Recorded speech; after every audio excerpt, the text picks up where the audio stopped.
আসসালামু আলাইকুম রহমতুল্লাহি ওবরকাতু। সুপ্রিয় ভিউয়ার্স, আশা করি সবাই ভালো আছেন। আলহামদুলিল্লাহ। সবাইকে রমজানুল মুবারকের প্রাণঢালা শুভেচ্ছা ও অভিনন্দন আমার পক্ষ থেকে। আমি আবারও বলছি আসসালামু আলাইকুম রহমতুল্লাহি ওবরকাতু।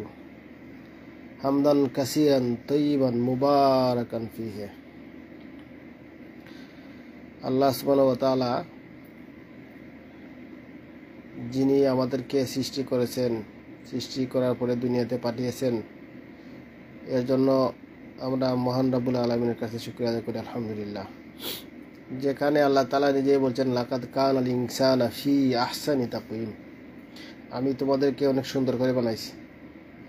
আবার বানানোর পরে দুনিয়াতে পাঠাইলেন, কিছু কাজ দিয়ে দিলেন দুনিয়াতে দাসত্ব বন্দী করার জন্য। দাসত্ব বন্দী ভালো করে করতে পারলে আবার জান্নাতে পুরস্কার আছে আমাদের জন্য। যেখানে আল্লাহ বলছেন ওমা খালাকতুল জিন্না ওয়াল ইনসা ইল্লা লিয়াবুদুন, আমি প্রত্যেক প্রাণীকেই আমার দাসত্ব বন্দী করার জন্য সৃষ্টি করেছি। তো আলহামদুলিল্লাহ, প্রতিদিনের তুলনায় আজকে কিছু কথা বলবো রমজানুল মুবারক। আসলে এই মাসে শয়তানকে শিকল দিয়ে বাঁধার পরও মানুষ কেন গুনাহের কাজ করে? একটা আছে অভ্যাস মানুষের, যে আগের একটা অভ্যাস, যে শয়তানকে জিন দ্বারা বেঁধে রাখা হয়।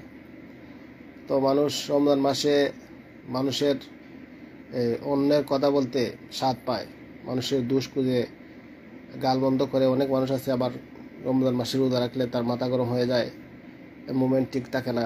তো এগুলা সব দিক দিয়ে আমাদেরকে এবাদত, এটা আল্লাহর জন্য, এটা সাধারণ কোনো জিনিস না যে আমি শুধু রোজা রাখলাম। কেউ কেউ আছে দেখা গেছে আপনার রোজারা সারাদিন ডাকে, সারাদিন শুধু উপবাস করে, ওই রোজার নাম রোজা না। আল্লাহর জন্য যখন রোজাই রাখবই, রোজা রাখতেই হবে আমাকে, তাহলে রোজার কি যেভাবে আল্লাহ সুবহানাহু ওয়া তাআলা খুশি হন ওইভাবেই আমরা রোজা রাখবো। এখন আপনারা বলবেন যে আল্লাহ সুবহানাহু ওয়া তাআলা কীভাবে খুশি হন? আল্লাহ সুবহানাহু ওয়া তাআলার খুশি হওয়ার কিছু মাধ্যম আছে। আপনি ফরজ নামাজ পড়বেন জামাতের সহিত, তারাবি পড়বেন জামাতের সহিত। কারণ আপনি নামাজকে তো পড়লেন না, সারাদিন শুধু উপবাস করতেছেন, ঠিক আছে? এরপরে রোজার ভঙ্গের যে কারণ আছে, ভঙ্গের যে নিয়ম আছে, কি করলে রোজা ভঙ্গ হয়, কি কাজ থেকে বিরত থাকতে হবে, এগুলো জানতে হবে, ঠিক আছে? আজকাল বর্তমান জমানায় আপনি আলিম ওলামার অভাব নাই। আপনি আলিমের কাছ থেকে জানেন, আপনি ইউটিউবে চাইতে জানেন, হ্যাঁ আপনি জানেন, আপনি শিখেন। আপনি জানলে শিখলে সমস্যা নাই। তো আপনি কিভাবে আল্লাহকে খুশি করবেন আপনি জানতেছেন কেন? আপনি জানতেছেন তো শুধু আল্লাহ সুবহানাহু ওয়া তাআলাকে খুশি করার জন্য, এটাই তো, তাই না? কারণ আপনি জানলে তো সমস্যা নাই। আপনি রোজা ভঙ্গের কারণ কি, রোজা করলে কি হয়, ইনশাল্লাহ আমিও ভিডিওতে একদিন বলবো, অন্যদিন নিয়ে আসবো।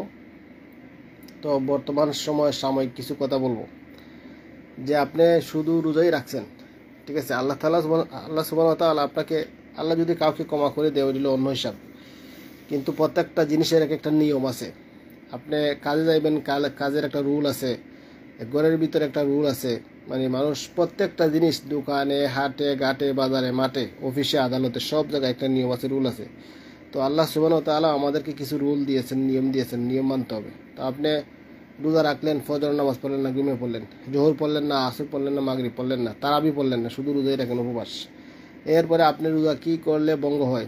আপনি সারাদিন রোজা রাখার পরে মানুষ অন্যের কথা বলতেছে, আপনি এখানে গিয়ে একটু আরও ইয়ে করলেন, একটু পুড়িয়ে দিলেন, হ্যাঁ লবণ দেওয়ার ভিতরে একটু লবণ দিয়ে দিলেন, না দরকার নেই। আপনি বলবেন ভাই আমি রোজাদার, বা ওখান থেকে আপনি চলে আসবেন। চারজন মানুষ দোলা হয়ে একজনের দুষ খুঁজতেছে, আপনি ওখান থেকে চলে আসবেন। কারণ আপনি সারাদিন রোজা রেখে তো আপনার রোজাকে আপনি নষ্ট করতে পারবেন না। নেকির কাজ করেন, বেশি বেশি জিকির করেন, হ্যাঁ বেশি বেশি কোরআন তেলাওয়াত করেন। এই যে কথাগুলি বলতেছি সাময়িক সময়, এগুলা মানে মানুষের জীবনের, যাতে মানুষ চলার ক্ষেত্রে মানুষ প্র্যাকটিক্যালে যাতে স্বাদ পায়, যে রোজা রাখলে আসলেও এগুলা থেকে বিরত থাকা দরকার। তো আপনি বেশি বেশি তাসবিহ পড়েন, কোরআন তেলাওয়াত পারেন না, তাসবিহ পড়েন, সুবহানাল্লাহ, আলহামদুলিল্লাহ, সুবহানাল্লাহ, আলহামদুলিল্লাহ, ওয়ালা ইলাহা ইল্লাল্লাহ, আল্লাহু আকবার, বিসমিল্লাহ, আল্লাহু আকবার, আলহামদুলিল্লাহ, এগুলো পড়েন, সমস্যা কোথায়? এরপরে আপনি ভালো কাজ করেন, এতিম মিসকিনকে খাওয়ান, সদকা করেন, অন্যের উপকার করেন। মানে রমজান মাসে আপনি যত ভালো কাজ করবেন ততই আপনার নেকি বেশি। আপনার কিন্তু এই যে বললাম যে প্রত্যেকটা জিনিসের একটা রুল আছে, আপনি সব রুল মেনটেন করার পরে, যেমন আপনি নামাজ পড়লেন, ফজর পড়লেন, জোহর পড়লেন, আসর, মাগরিব, এশা পড়ার পরে, হ্যাঁ তারপরে আপনি কি করলেন, মানে সেহরি খাওয়ার টাইমে সেহরি খাইলেন, তো এই সব কিছু এরপরে আপনার চোখের হেফাজত, মুখের হেফাজত, মানে পায়ের হেফাজত। বলবেন পায়ের কী হেফাজত? আপনি হাইটটা গুণের কাজে গেলেন, হাইটটা এক জায়গায় গান শুনতেছে, গানে গেলেন, দরকার নেই। আপনি রোজা রেখে অনেক মানুষ দেখে গান শুনে, সারাদিন টেপ চালায় গান শুনে, দরকার কি আপনার? আল্লাহর দেওয়া হুকুম আপনি মানতেছেন। রোজার পুরস্কার যেটা হয়েছে আপনি গোপন আমল, রোজা রাখলেও কেউ বুঝে না, না রাখলেও কেউ বুঝে না। যেটা গোপন আমল এটা আপনি কেন এরকম করতেছেন? আপনি সারাদিন রোজা রেখে কেন গান শুনবেন? অনেকেই দেখি টেপ চালায় গান শুনে, দরকার কি আপনার? মোবাইলে গান শুনে আপনি একটা কোরআন তেলাওয়াত শুনেন, একটা ওয়াজ শুনেন। কারণ কাল কিয়ামতের দিন কিন্তু ফারজুল ও আরজুল, মানে শরীরের রুমও আপনাকে সাক্ষী দিবে, লুম সাক্ষী দিবে তুমি কোথায় গেছো, কি করছো। ঠিক আছে? তো এরপরে আপনি খারাপ কাজ থেকে বিরত থাকেন। মানুষ রোজা রাখলে মুখের ভাষা অনেক খারাপ হয়ে যায়, মানে মানুষের মুখের মুভমেন্ট ঠিক থাকে না, এগুলো থেকে আপনি বিরত থাকতে হবে। আল্লাহকে পাওয়ার কিছু মাধ্যম আছে, শুধু রোজা রাখলেই হবে না যে আমি রোজা রাখছি, না। রোজা আপনি কষ্ট করে রাখবেন, আপনার আল্লাহ দেওয়ার বিধিবিধান আপনাকে মানতে হবে। শুধু আজকের জন্য না, সব সময় দুনিয়াতে যতদিন আপনি বেঁচে থাকবেন এই ভালো কথাগুলি আপনি তো শুনতেছেন, আপনি শেয়ার করে দেন, কমেন্ট করুন একজনকে। আপনি তো উপদেশ দিতে পারবেন না, কারণ আল্লাহ সুবহানাহু ওয়া তাআলা সবাইকে তার সব ইলম দান করেন না। কেউ কথা বলতে পারে, কথা বলার বাকশক্তি তার আছে, হ্যাঁ, তার ভিতর ইলিম আছে। কেউ কথা বলতে পারে না, শুনে। তা আপনি শুনেন, শেয়ার করে অন্যকে শোনার ব্যবস্থা করে দেন, তাও তো করেন না। কারণ ভালো একটা কথা আপনি শেয়ার করে একজনকে শুনাইলেন, কারণ বাল্লিগু আন্নি ওলাওয়ায়া, আপনি যা জানেন তা অন্যকে জানাই দেন। কারণ দিন যেভাবে প্রত্যেক নারীর উপরে দিন শেখা ফরজ, পাককে পাক না পাককে না পাক, জাজকে যায় না জাজকে না যায়, যেহেতু পর্যন্ত একজন মানুষের দিন শিক্ষা করা ফরজ। তো আমরা জানিও না, আরেকজনকে বলিও না, শিখতেও রাজি না। এই অলসতা থেকে আমাদেরকে বেরিয়ে আসতে হবে। কারণ আমরা একটু স্ট্রং হই না ভাই আল্লাহর জন্য। কারণ হলো আমি 8 ঘন্টা কাজ করতে পারি, আমার কাজ থাকলে সকাল ঘুম থেকে উঠতে পারি, কাজ থাকলে আমি মানে কি করি যে এটা আগ থেকে আমার প্রস্তুতি নিতে হয়। তো আল্লাহর কাজের জন্য, আল্লাহর জন্য না 1 মাস আমরা আল্লাহকেই দিলাম। এমন না যে বিবি বাচ্চা কাজ সব সাইড এটা করেন না, এগুলোর ভিতরেই আপনি করবেন। হ্যাঁ, আপনাকে একটু কেয়ারফুল থাকতে হবে যে আমি কি করতেছি কি করতেছি না, রমজান মাসে কি করা উচিত আর কি করা উচিত না, কোনটা আল্লাহ নিষেধ করছেন যে এটা করো না, তোমরা এটা যাইও না, চুগলখড়ি করবা না, গালমন্দা করবা না, অন্যের দোষ খুঁজবা না, অন্যের ক্ষতি করবা না, হ্যাঁ, হানাহানি করবা না, মারামারি করবা না, গালাগালি করবা না, বাজে কথা বলবো না, মুখে দিয়ে খারাপ মুভমেন্ট মানে খারাপ কথা বলবো না।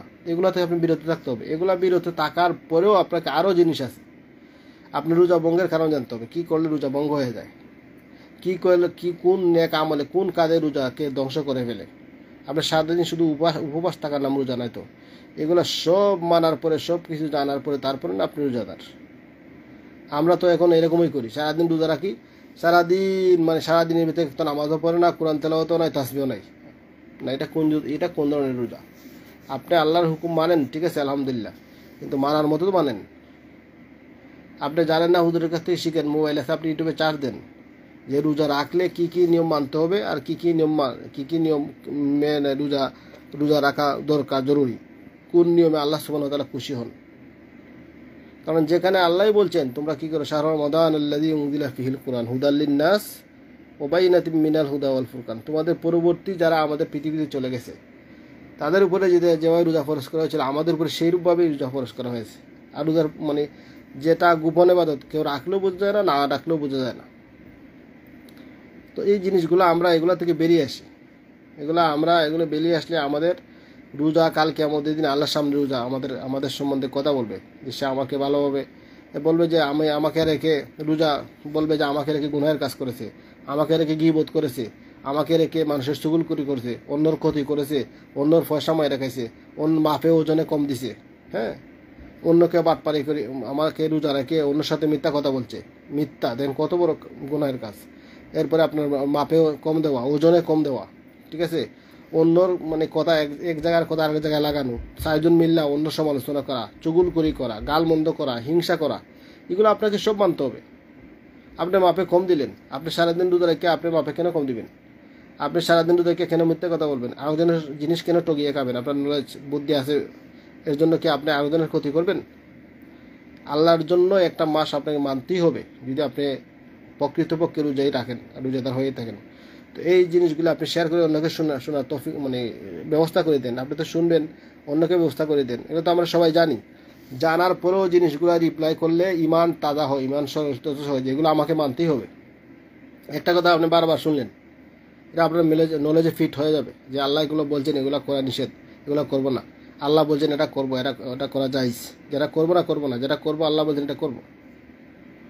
তো আল্লাহ সুবহানাহু ওয়া তাআলা এই কথাগুলো সবাইকে বোঝার তৌফিক দান করেন। ওয়াখির দাওয়ানা আনিল হামদুলিল্লাহি রাব্বিল আলামিন। আপনার কারো যদি ভালো লাগে কথাগুলি, কিয়ামত পর্যন্ত সব পাবো আমরা। ঠিক আছে, তো অন্যকে শোনা শেয়ার করে দিন। জাযাকাল্লাহু খাইরান।